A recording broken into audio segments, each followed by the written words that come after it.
Alrighty, so we are currently at the top of the hour. I'm going to quickly start us off. So my name's Kelly Left. We'll get into introductions of who else is here as a panelist in a little while. But I'd like to thank you and welcome. Thank you for coming, and welcome you to the Master Your PaintScout Quotes and Estimates webinar hosted by Boolean and PaintScout.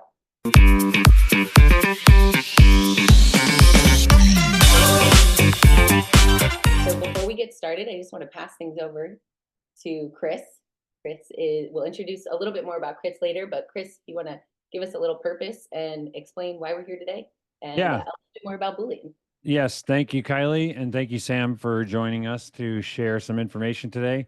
So Boolean is a automation consulting company, and we work specifically with painting companies, only painting contractors. We don't do any other home services. And specifically, painting companies between 4 and 15 million are our sweet spot. So clients or prospective people, if you've heard of us, that's if you're in that zone, we should definitely chat. But outside of that, if you're on the smaller end or larger end, we are really trying to be the one-stop shop as far as knowledge goes on automating as much stuff in your business as you can. I like to say that if it is possible to run a painting business with no overhead staff using AI and the future of technology, that's what we're trying to, that's like the North Star that we're working towards. We're obviously not there yet, but we're trying to allow painters to grow and scale without adding overhead in the process. So that's what Boolean does. PaintScout is one of our most popular estimating tools that we recommend frequently. And we're just really grateful for them to come on and really talk about how do we maximize automation by setting up all softwares, but in today's webinar, specifically PaintScout and just like the data structure to make it easy as possible to send and receive data out in and out of PaintScout. So thank you, Kylie. Back to you. Awesome. So after we finish up introductions today, we're going to have Sam take over. She's going to drive and she's going to walk us through a deep dive into the PaintScout quote types. After that, we're going to go into PaintScout estimate template best practices, and then we'll finish up with Q&A with Chris and Sam. So the reason we're here today is because we have been hearing customer pain points of our Boolean clients who have asked questions like, what's the difference between a quote type and a template, and when should we use each? And another question we've gotten is, how do I know when to use a new quote type versus just creating a new template? So that's why we're here today. And just a quick introduction into who you're seeing on this webinar. My name is Kelly Left. I'm the Boolean process engineer. We've got Sam Woolridge here from PaintScout. She is the client success coach at PaintScout, going on 2 years over there in that role. And then we've got Chris Kiefer, our fearless leader and the Boolean co-founder.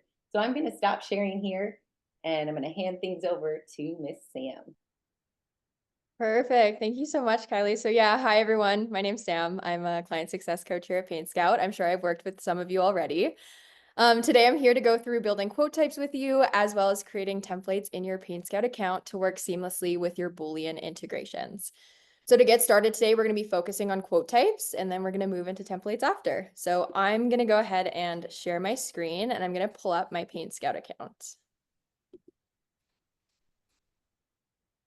Amazing. So I'm hoping everybody can see the PaintScout screen okay.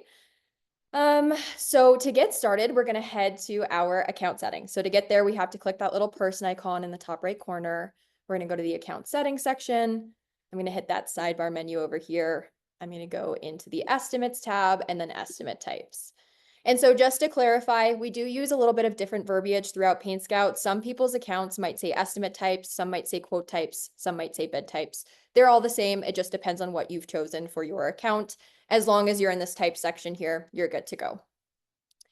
So I want to get started by talking about what quote types are. So essentially in PaintScout, quote types are going to be used to categorize the different services that your company offers. It's important to understand that when it comes to quote types, you really don't need to get too granular. You want to make sure to use templates to do that. So essentially, templates in PaintScout fall below quote types, and they act as a subcategory of those types. So the general rule of thumb when it comes to types is that you want as little as possible, but as many as necessary. And I'm going to talk to you about why you would keep types separate versus why you would keep them together. But just so you know, an ideal range in your account is going to be about 4 to 5 quote types. So when should you create these different quote types? Essentially, there's 2 main reasons. So the first reason is that your quote types require different calculations. And so this might mean you need different production rates, different products, or, different hourly rates. So the most common example is going to be keeping your interior and your exterior separate. And that's because, first of all, your interior and exterior, they're going to use different production rates. You're never going to pressure wash the interior of a home. You're never going to paint baseboards on the exterior of a home. Obviously, those calculations are different, so we might as well just keep them separate. Now, the second reason why we would keep interior and exterior separate is because they use different products. Obviously, you have interior products, you have exterior products, and then also sometimes you might have products that are available for both interior and exterior. But these products, they use different pricing, they've got different coverage rates, and they have different sheens. So you really don't want to mix those up. So to keep it simple, we keep them separate. And then the last example would be because they might have different hourly rates. Now, this isn't always the case, but sometimes I do see companies who have different hourly rates for exterior, versus interior. They might have that higher hourly rate. And so if that's the case, the easiest and most logical thing to do there is just keep them separate. And if anybody's curious, as you can see in the account here, I have my INTP, EXTP, INTC. These are the recommended labels from Boolean. If you have any questions about that or what you should label something, definitely ask them. They'll be able to help you with that.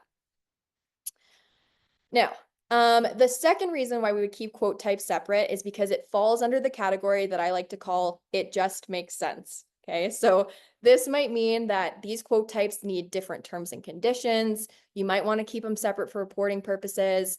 They might need, separate presentations and you want those attached automatically, or it makes sense to keep them separate for accounting/scheduling purposes. So I'm going to go through examples of each one here. So the first example would be, different terms and conditions. This is quite straightforward. Sometimes people are going to have a general set of terms. Sometimes you might want to keep them separate for like those terms and conditions, especially if you have a different set of terms and conditions for residential versus commercial. Now the second reason might be reporting. So obviously reporting is also very straightforward. Again, like if you can get away with having one quote type used instead of multiple little quote types, do it. But if it's really necessary that you keep it separate for reporting purposes, you're going to want to do that. So as an example, like for me, decks and fences, I would say that falls under exterior. You don't need a separate decks and fences type. However, if it's crucial that you do have it separate for reporting purposes, that's when you split them up. Remember, as little as possible, but as many as necessary. Next would be, presentation. So I'm sure all of you are, used to the PaintScout presentations. Some people are just going to have general presentations. They're going to have, photos for interior, photos for exterior, and those are the 2 presentations that they use, and everything falls under those 2. Alternatively, if you're somebody who wants to create, for example, a presentation just for cabinetry, at that point, we want to create an estimate type just for cabinetry so we can have that presentation attached and then a presentation that's just for interiors. And then the last thing that I want to talk about here would be keeping them separate because of accounting or keeping them separate because of scheduling. So first of all, accounting, we want to keep our accountants happy. If they ask you to keep something separate because it's going to make it easier for them, just do it, keep it separate. And then the second example, if your services are super seasonal, keep the quote type separate just to keep your workflow simple. The most common example I would see is, something like Christmas lights. If you guys do that during the Christmas season, just keep it separate. You're only doing it during Christmas. It just makes things easier and nice and clean in your account. Perfect. So as a recap of everything I just said, because I know that was a lot of information, you want to keep your quote type separate when there are different calculations required or when it just makes sense. If you were ever unsure, you're always welcome to reach out to PaintScout support. We can definitely help you with that. You can contact us. There should be a little, a messenger icon in the bottom right corner of your screen, or you can always email support@paintscout.com too. But just keep in the back of your head, you want as little as possible, but as many as necessary. And it's not black and white. It really just depends on you and what your specific business needs are and what your workflows are. So just do what makes sense for you. Perfect. So now that I've gone through all of that, let's just talk about how to create a quote type. It's really simple. You're just hitting that add button in the bottom box there, and you're just going to follow the steps. So the first thing is giving your quote type a label. So I'm going to do a carpentry example here. I'm calling it carp. Next, we have our hourly rate. So again, if you do have a different hourly rate for carpentry, you can set it here. Otherwise, leave it blank, and it's just going to use that general hourly rate that you've already set in your account settings. The next option is your default area type. You're going to see you have the choice between a room and a surface. A room is typically used for interiors because that means you're using your length, width, and your height when you're taking your dimensions, whereas a surface is just your length and your height. So that's typically used for exteriors when you're just doing like the front side of a home, the back side of a home, etc. Now, if you're doing a quote type that does require both, you can just select the one that you use the most often, and you can always switch it on a per estimate basis. So just choose the one that makes the most sense. Then we have the section for the default presentation. So again, you might have a presentation specific to carpentry. You can assign that here, or you might just use a general presentation like an interior presentation, and you can also assign that here. And then we have the default terms and conditions. So you can come through, you can select, if you have a terms and conditions set for carpentry or just a default set, assigning that here. And then the last thing I want to point out is this override company option section. Now, not all of you are going to have this enabled in your account. It's actually something that you would have to reach out to us and ask us to enable. So just message support if that's something that you need. But if you're somebody who does have a section of your business that has a separate logo or maybe a separate company name and separate company contact info, that's when you would want to use this override company option section. So I've usually only seen it for a cabinetry section that does have a separate cabinetry logo, or a Christmas light section that again has a separate logo, separate company info, separate name, all that good stuff. Otherwise, you're going to use templates to get more granular. So again, only when you need separate logos and info down in this section here. Amazing. So now that we've added this carpentry estimate type, this is when you're going to have to take a couple next steps just to make sure that the carpentry type is set up and ready to use. So you essentially just have to reassign some things in your account settings. So to do that, I'm going to hit my sidebar menu, and the first place I'm going to visit is my production rate section.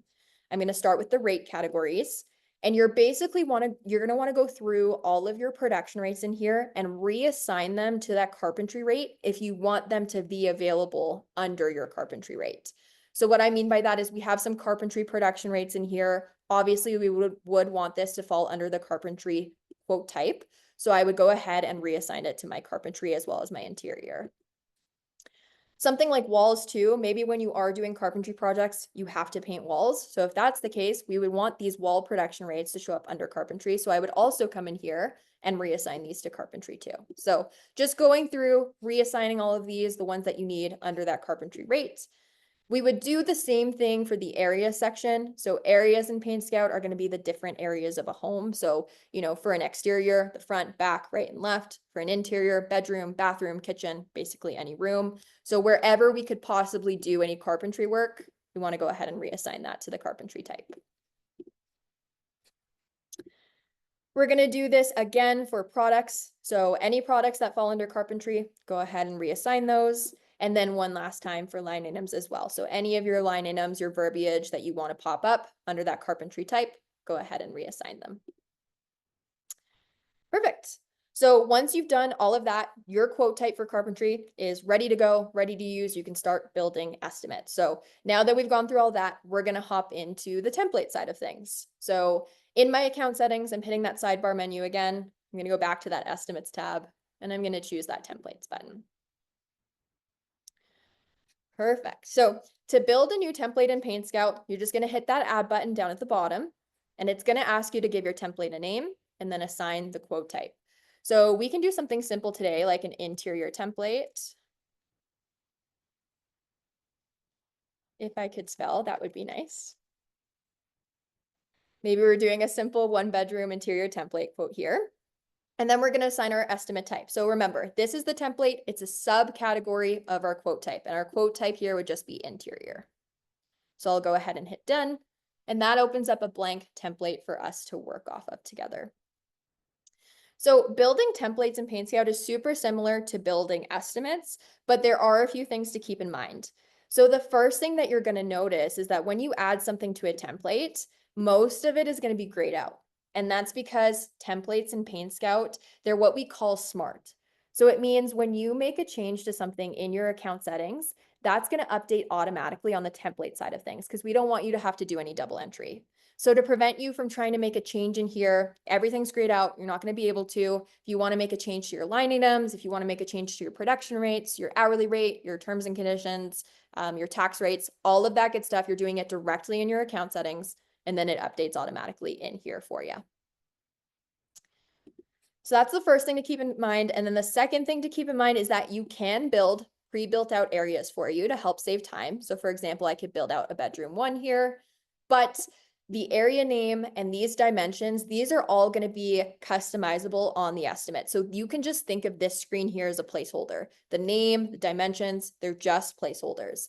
And all you're really focusing on when you're building a template here is adding in the surfaces that you want. So for example, in this template, maybe we want walls, ceilings, and then baseboards. So I'm going to go ahead and add those to the template, and then you're good to go. Again, this number, the $980, it's just a placeholder. This is going to change on a per estimate basis. So that's essentially how you build a template in PaintScout. Now I'm just going to briefly touch on the most common things that I see on templates in PaintScout. So the first thing is going to be your most commonly used line items, your verbiage, etc. And so the ones I see the most often is going to be, information about your prep.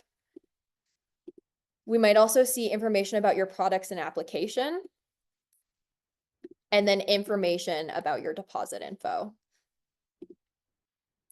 Now, that's not to say that you can't add any additional info or that you have to add these 3 things. These are just the 3 most common ones, but definitely do whatever makes sense for you.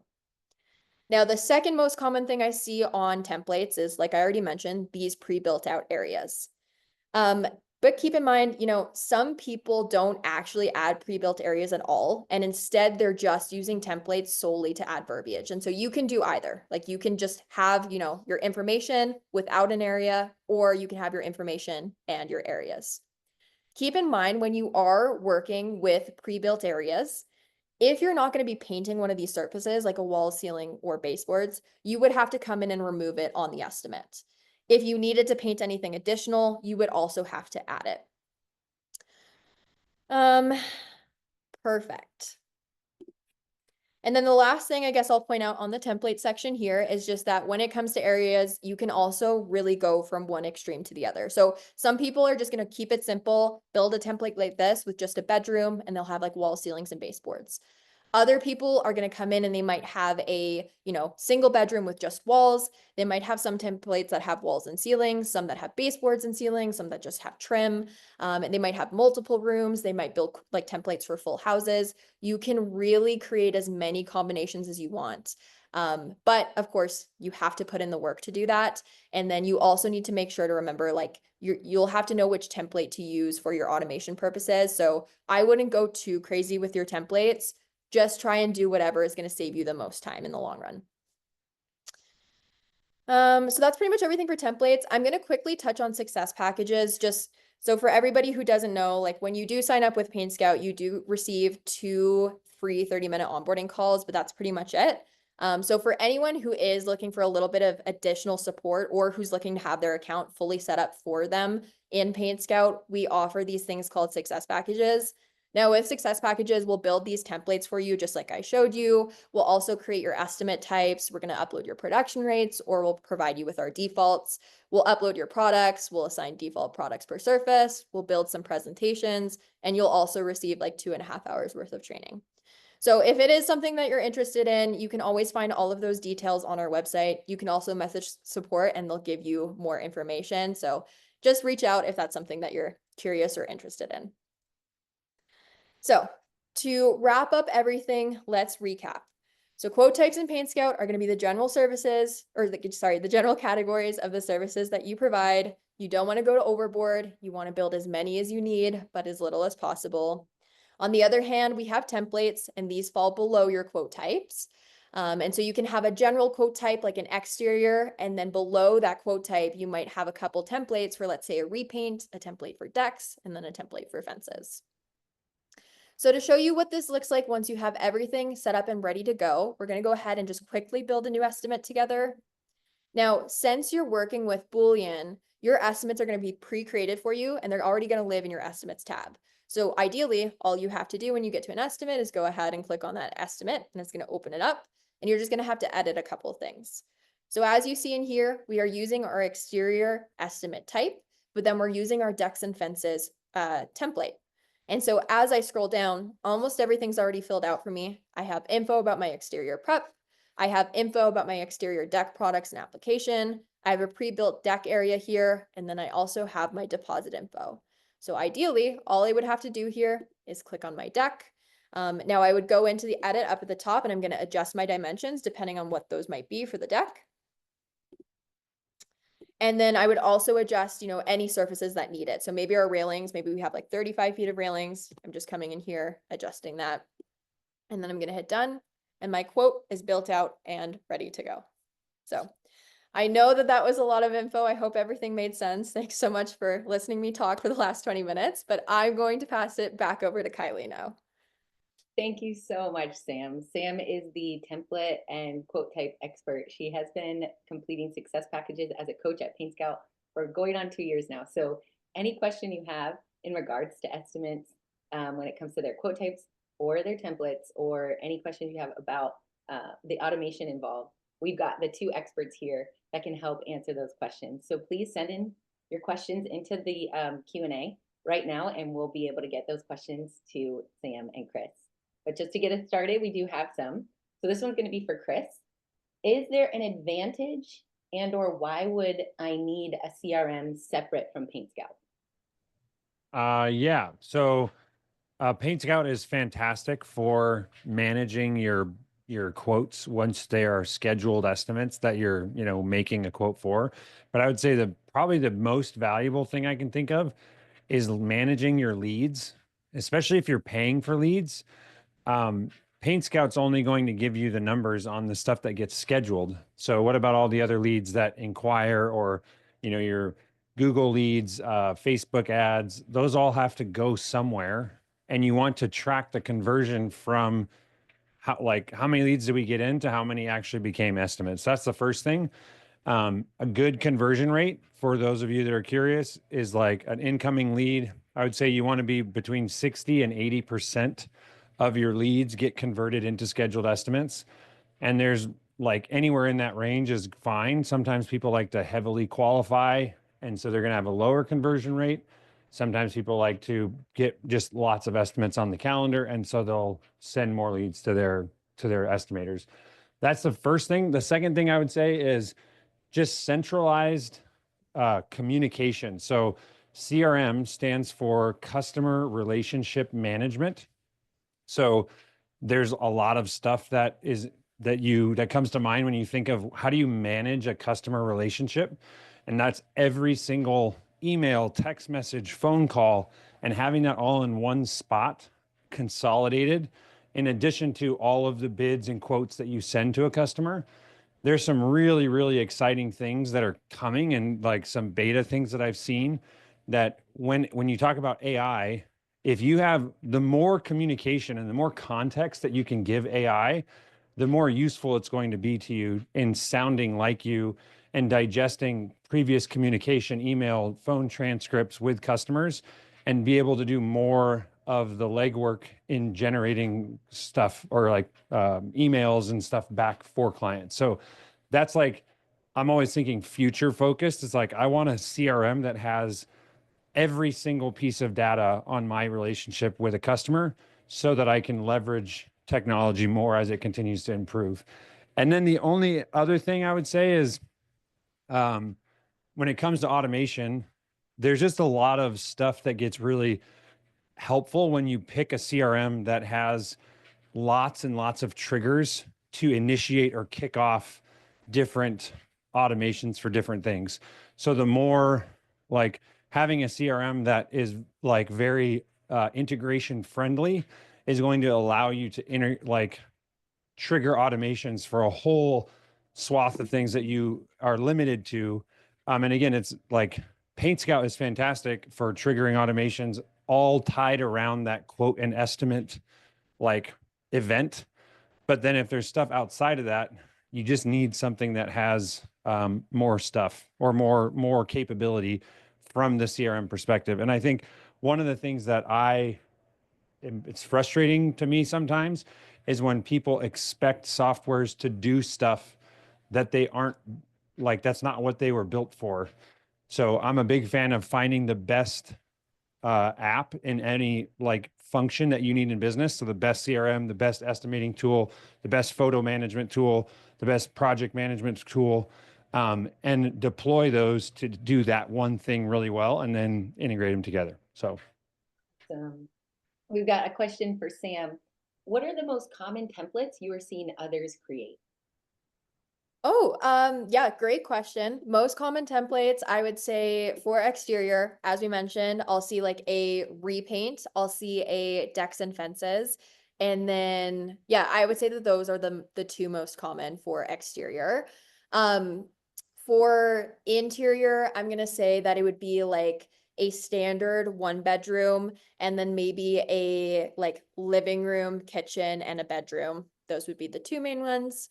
And then we kind of get into commercial, and those are all over the place because I think everybody's commercial projects really vary. But for residential, yeah, just keeping it simple, again, an exterior for decks and fences, an exterior for repaints, and then interior, maybe like a 1 bedroom, and then like a kitchen, living room, and a 1 bedroom.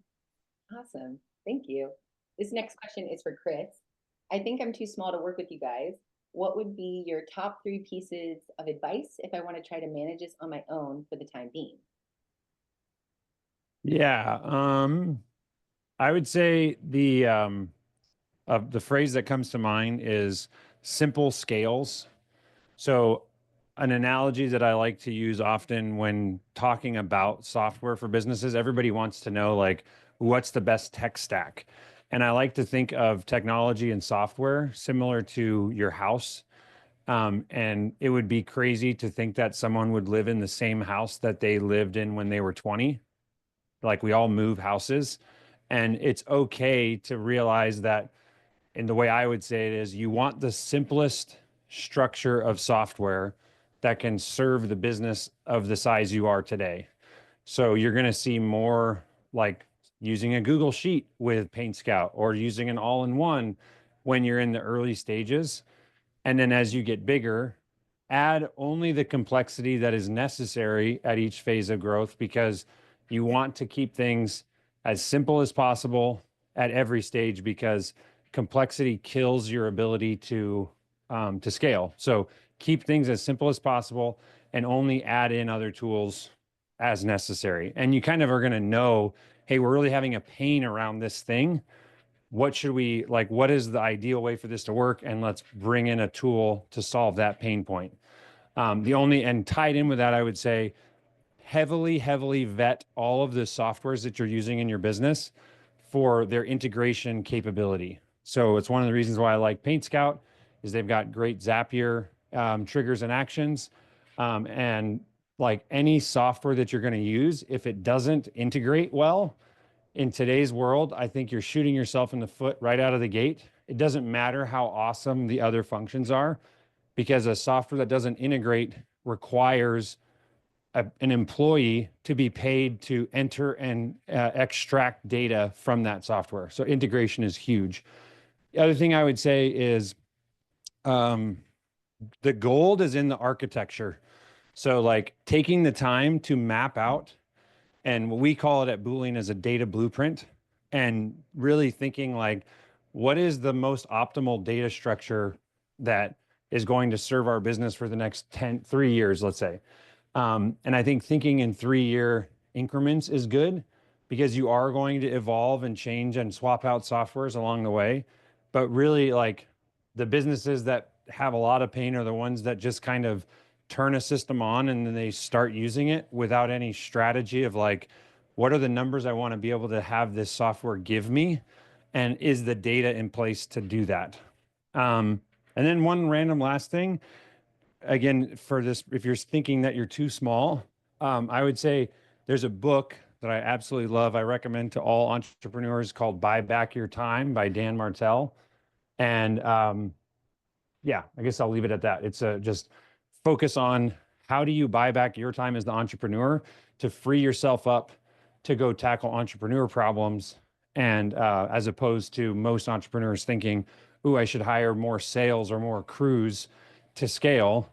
And you're not taking any of the repetitive stuff off of your plate. So, Buy Back Your Time by Dan Martell would be my huge piece of advice for anyone that's say sub 2 million. I mean, any business owner is going to get value out of it, but if you're sub 2 million, read that, get yourself an executive assistant, and message me when you've done it. I think I clocked you in at 5 pieces of advice. So you got the 3 plus 2 more for that question. So nice work.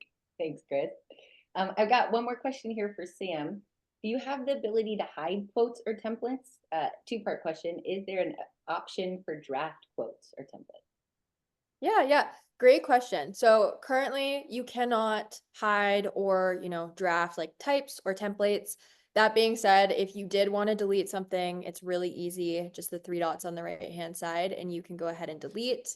When it comes to templates as well, you're also going to notice that there is that drop-down menu here where you can like easily organize through your templates. So if you're just looking to like draft something or hide it because you've got too many templates, it's hard to scroll through. Just utilize this drop-down menu to kind of organize it by your types, and then you'll be able to see your list a little bit easier. That's awesome. We've got one last question here for you, Chris. What is the easiest low-hanging fruit you see painters missing? Oh, this is easy. Hands down, asking for reviews after all of your estimates. A lot of times I think this is like completely counterintuitive. People think I need to do work and actually have clients pay me to get a review. And I would say you would be surprised at how many 5-star reviews on Google you can get from customers, or I should say potential customers, that only ever got an estimate from you. So if you're someone that's using PaintScout and you're already presenting yourself in a really professional light, you will be blown away by just sending a simple text to people after the estimate to say, hey, tell us how we did at your estimate. We're always looking for feedback. You can rate your estimator from 1 to 5 stars, and people will leave you reviews that are like, not sure if I'm going to work with them yet, but their estimate was super professional, 5 stars. And as anyone listening knows, reviews are everything, and you're probably missing 2 to 3 reviews easily a month, even for really small businesses. Larger businesses, it could be 2 to 3 reviews a week, but 2 to 3 reviews a month just from literally sending out an automated message after an estimate. And if you want to set that up, I actually made a YouTube video on how you can do that yourself. So we can include that in the follow-up notes, but that would be the number one thing, is just like ask for reviews after everything. And then the other thing, which Sam, you touched on, is I'm blown away by how many businesses I talk to that have never taken the time to set up presentations in PaintScout. And that's one of those things where it's like, if you're not familiar with what presentations are, you should talk to Sam immediately, because you're just missing out on it's a couple of hours of work one time to add nice photos and a bio about your company and your experience and whatever. And every single quote that you send for the rest of time is going to look 10 times more professional and help you stand apart from the rest. And it's just like, legitimately, like if you are paying for a software like PaintScout and you're just choosing not to use presentations, you're just burning money every month. Like, use the feature. It's super easy to set up. And if you want, you can always have PaintScout set it up for you, which if you read Dan Martell's book, Buy Back Your Time, he would say, just pay the money and get back to doing what you need to do, which is solving entrepreneur problems, not solving design problems in your presentation. So those would be my 2 pieces of advice. Awesome. Well, before we wrap up here today, I know, Chris, you wanted to talk about a consult opportunity that we have here at Boolean. Yeah. So for any of you that have not had the chance to meet with Nathan, Nathan is on our team. He is the owner currently of a $10 million painting company, and he is just a wealth of knowledge he's grown this with a partner from its infancy. And so if you are wondering, how do I scale? What's the right time to do things? Nathan is generous with his time, and anyone that wants to talk, regardless of your size, he will point you in the direction of some YouTube videos. He's even set up simple zaps for people before. But if you have any questions at all and you're wanting to extract some knowledge for making a game plan in the next several years of your business, Kylie, you can put Nathan's calendar in the schedule and or in the chat, and you're welcome to schedule some time with him. But yeah, I think that's all I got. Awesome. I will send that with the follow-up email from today's webinar because I don't have access to that calendar right here, right now. But you'll definitely have access to that calendar when we send you the follow-up. Oh, never mind. Chris beat me to it. So it is in the chat. If you'd like to schedule a time to meet with Nathan, then Oh, I don't think I sent it to everyone. I think I just sent it to the host. So you might have to repost that to everybody. I will say the chat is turned off in this webinar. So, So no one got it. Yeah, so it will be in the webinar notes. So what we typically do here at Boolean is we re-edit the webinar for a YouTube presentation, and everyone who is registered, we have your email addresses, so we'll send you a follow-up after today's webinar. I really want to thank Sam and Chris for joining us today and sharing their knowledge and their expertise. We at Boolean are very conscientious of your time, and so we definitely didn't want to go over, but we are happy to give you back a little less than 10 minutes than our previously scheduled 10:45 end time Pacific. So thank you for joining us. So grateful to have you here. And thanks again, Sam and Chris, for your time today. Thanks. Thanks, Kylie. Yeah, no problem. Thanks so much, everyone. Bye.